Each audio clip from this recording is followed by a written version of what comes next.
Welcome to another Down the Rabbit Hole video, and welcome to the next in my Digital Crush series. And what's that all about? Why do I have an episode of Friends playing on the TV here? In a nutshell, if you haven't seen the previous one, in this episode of Friends, Ross and Rachel have this discussion about celebrities that they find attractive, they want to sleep with, etc. Ross makes a list of his 5, and Isabella Rossellini is on that list, and she shows up at the coffee shop, and so hilarity ensues. Now, my sister is a huge Friends fan, and we got talking about, all right, so who's your top 5 celebrities you have a crush on? And that then morphed into, well, what are the video game characters that you find attractive?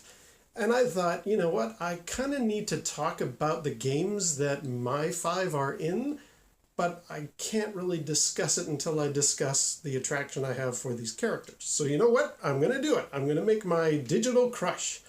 I've already done number 5, that was Jill Valentine. And now it's time to talk about the next one on the list, and she's kind of an unusual one.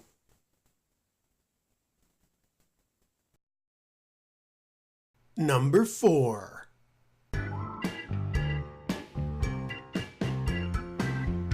Ooh la la. No, like literally, that's her name. Ooh la la. I remember in early 2000 when I first saw the Sega Dreamcast being advertised, I thought, that's nice, I like Sega, but I'm not interested in getting this console.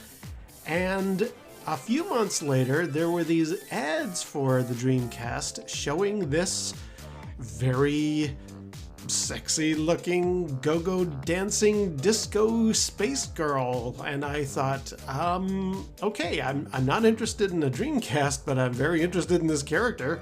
Who is she? What is Space Channel 5? That sounds unique and interesting, and maybe something I'd be interested in playing someday. Unfortunately for Sega, most of us had reached fatigue by this particular point in the company's history. I love the Sega 32X, but I didn't have it back then, and that combined with the bad launch of the Saturn meant a lot of us were looking at the Dreamcast with a lot of trepidation, and personally, I just wasn't going to jump on board. I was more of a PC gamer back in that time, so not going to get it. But again, on many occasions, I would see this space go-go boot lady jumping around doing her stuff with a microphone, and I always thought to myself, well, what is that game? I mean, it doesn't, even though she's got a gun strapped to her leg, she doesn't seem to be somebody who does a lot of combat. And that's the unique thing about Ooh La La on this list.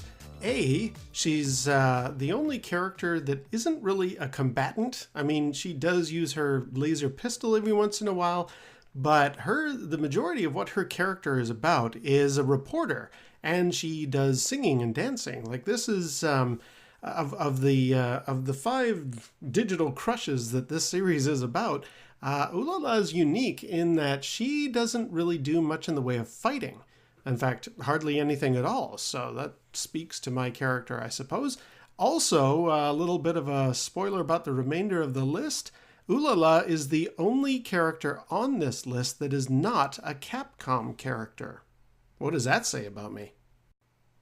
So while we're psychoanalyzing me and my bizarre infatuation with finding video game characters attractive, I guess it's time to address the elephant in the room, and that is Ooh La La's hypersexualized appearance. Now, I like to think of myself as someone who finds the person inside what's the most attractive, and it's never about the looks, etc. But when it comes to Ooh La La, without a doubt, her look, both just in the face and, yes, obviously the outfit, was something used in a lot of promotional material, as I said before, for the Dreamcast and for Space Channel 5, and it always stood out to me. She always caught my eye. I always thought, what is it about this character? I mean, she's just so darn pretty. And the best way I can explain this is, imagine a person who's lived on a tropical island their entire life, who's only ever had one small morsel of chocolate, maybe like an M&M or a Smartie or something. Ooh La La is to that kind of like taking that poor person from the tropical island and tossing them into a candy store. All right, well, enough pervy ogling of Ooh La La in her various outfits. There's something that's kind of significant about her in the pantheon of characters that I've played, and that is because I didn't have a Dreamcast nor a PlayStation 2, I never actually played Space Channel 5, and Ooh La La has appeared in a variety of Sega games that I did play. For example, when I got Sonic and All-Stars Racing Transformed for the 3DS, Ooh La La was there. And I thought, oh yeah, there we go. I'm going to get Ooh La La in 3D. I mean, she's a tiny little sprite. You can't really see too many details. But I thought, now is my first time I'm actually able to play as her. And when I first started this My Digital Crush series, I hinted at it by talking about a couple of games that had 4 out of the 5. One of which was Project Cross Zone 2, because it has 4 out of my 5 digital crushes in it. Ooh La La is in that game. In fact, she was also in Project Cross Zone 1. And although you don't really take control of the characters per se, you're kind of making decisions and assisting them in their combat in that game. That was another attempt or another time for me to try out Ooh La La, and she's got her own dialogue. So it was like, okay, this is my way of kind of getting to know the character. It's kind of strange. I have seen her in the posters. I've seen her in the ads. I've been always thinking about Ooh La La. Yeah, she looks really nice, but I don't know anything about her. Luckily, through Project Cross Zone, I finally got to try out what her personality was like, and I get to read her statements and kind of get a feel for what the woman is like behind the bouffant hair. Oh, and I guess now is confession time. When I introduced the My Digital Crush series by talking about 4 out of 5 and how Project Cross Zone 2 and Ultimate Marvel vs. Capcom 3 have got 4 out of the 5 characters, I don't mean that the same characters are in both games. For example, Ooh La La is not in Ultimate Marvel vs. Capcom 3. But if you want to play Ooh La La in a fighting game, it is kind of possible, and I might actually do this sometime. Virtua Fighter 5 has some DLC which will convert or provide Sarah Bryant a costume right out of Space Channel 5. She is Ooh La La. There's both the white outfit as well as the orange one. Now, the boots are not like the high platform type that Ooh La La normally wears, and I can't really see fighting in that costume very well. And as you can see from this footage here of Sarah Bryant in that DLC, it looks a little awkward and clunky. Now, I haven't played enough Virtua Fighter 5 to know what Sarah normally controls like, but she does seem to be kind of brawling about and doing her thing. But in the Ooh La La outfit, it just looks a little bit silly. So I think what I'll do, I mean, the outfit's only $5. If I see Virtua Fighter 5 for $1 somewhere, I might just pick that up, stick it on my PS3, and get this outfit because I have to. I mean, it's Ooh La La. You'll never be a match for me. Now, there is another game where you can actually change your characters to be dressed up like Ooh La La. That is the 2001 game Beach Spikers for the Nintendo GameCube. In that game, if you just enter a cheat code, and I'll be doing this eventually on my channel because I love this mode, you suddenly change your beach spikers into looking like Ooh La La. And there's something about her in a swimsuit on the beach just playing volleyball just somehow strangely matches the personality of Ooh La La better than a fighting game. So it's certainly the way I like to play the game. As a side note about Beach Spikers itself, it's a really good, solid beach volleyball game. Like it's not going for laughs or silliness. It was a little overshadowed a couple years later when Dead or Alive Extreme Beach Volleyball came out for the original Xbox.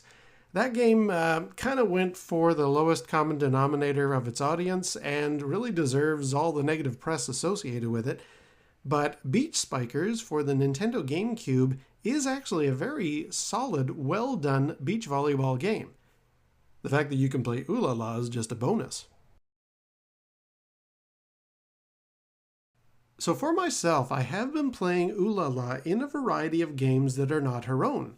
I've played her in Sonic Racing Transformed, I've played her in the Sega tennis games, I've played her in Project Cross Zone, and I've even put in cheat codes into things like Beach Spikers.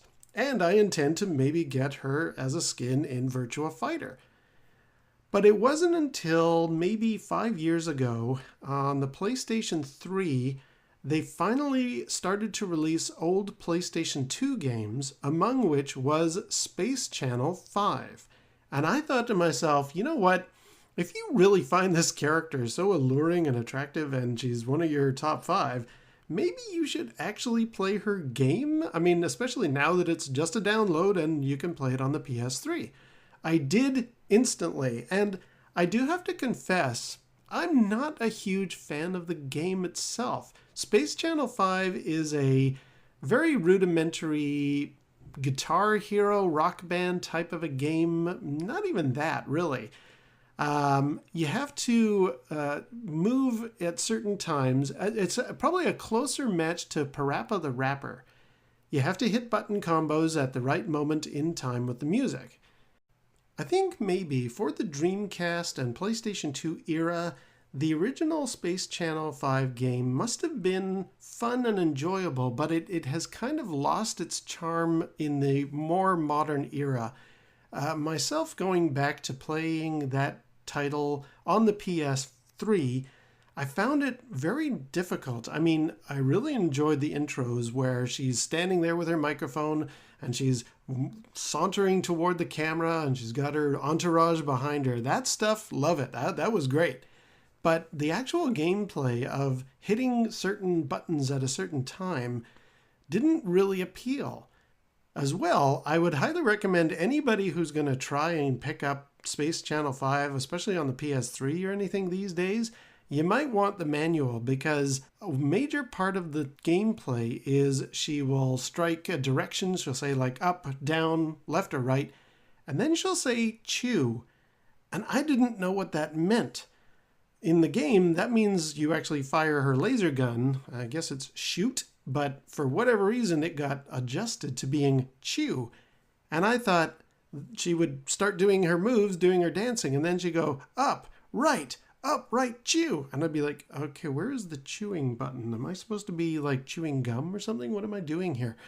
So I'd highly recommend anybody who wants to now get into Space Channel 5, probably a good idea to find the manual online. And for any Michael Jackson fans, he's actually in Space Channel 5. I think maybe what happened is after his success with the Moonwalker game on the Sega Genesis, Michael Jackson was very interested in any music games that were coming out in video game format. He really liked the look of Space Channel 5 as it was being developed, so he approached Sega. And I think what had happened is they were very close to finishing the title, so they really only stuck him into the first Space Channel 5 game right toward the end of the game, but he had a much larger role in the sequel. The one thing that's kind of annoying for me is his character mispronounces Oolala's name as Ulala. However, that was apparently just something that Michael Jackson thought would be cute and funny, so they kept it in. And yes, I know there is actually a Space Channel 5 game for the Nintendo Game Boy Advance. I don't think I'm going to go for that. I have tried it out, and again, I'm not a big fan of actual Space Channel 5 itself. The left, right, chew thing, that just doesn't really do it for me. And the Game Boy Advance is more the same. I will admit I also tried Britney's Dance Beat. Yes, I did. Sue me. And this is very much a similar game, and it just doesn't really do it for me, so I will not be getting Space Channel 5 for the Game Boy Advance. But now speaking of pop singers, here's an interesting part of Oolala's history. In the early 2000s, a group from the 90s called deee-lite, who had a lot of hits, the most famous of which was Groove is in the Heart. Their lead singer, Lady Miss Keir, whose real name is Kieran Kirby, actually took Sega of America to court because she claimed that Ooh La La was her likeness and it was being used in a video game and she wasn't getting any of the royalties. The court case took about 3 years, and unfortunately, eventually, Kieran Kirby did not succeed in her suit. But this isn't the first time this kind of thing has happened. Back in 1989, Mila Nurmi, who played Vampira back in the 60s, tried to sue Cassandra Peterson, who played Elvira, for alleged unauthorized use of her likeness and her act. Unfortunately for Mila Nurmi, her court case was not a success. But getting back to Ooh La La, let's round up this discussion about the only non-Capcom woman on my list. She's bright and colorful and whimsical and groovy and just everything the rest of the women on my list are not. She's kind of unique in her own special way. And yes, I am aware there is a new Figma action figure of Ooh La La being released pretty soon. Saw somebody post about it and I just thought to myself, oh, I'm so tempted. Look how posable that is. Even comes with a couple of Marolian henchman characters for her to dance and shoot with and all that kind of stuff. And I just thought, I can't bring myself to do it. I mean, that's all kinds of temptation, but I'm going to hold strong. I only have one figurine of any of these characters, person number 1. So I'm going to draw the line and say no. No to the Ooh La La action figure, though it's very, very tempting. But yes, Ooh La La is a unique entry in my Digital Crush series.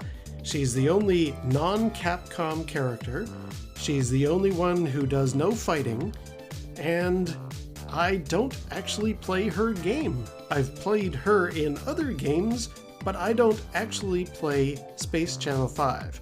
Maybe I need to knuckle down and give that game another try, because it was all the promotional material for that game that caught my eye in the first place. It made me notice Ooh La La and think, yeah, I like Sega, I want to get into this Dreamcast thing, but for whatever reason, I always missed out, and now, many years later, I have multiple opportunities to play Space Channel 5. I think I'm going to stop dancing around the issue and instead head up into space and dance around Ooh La La.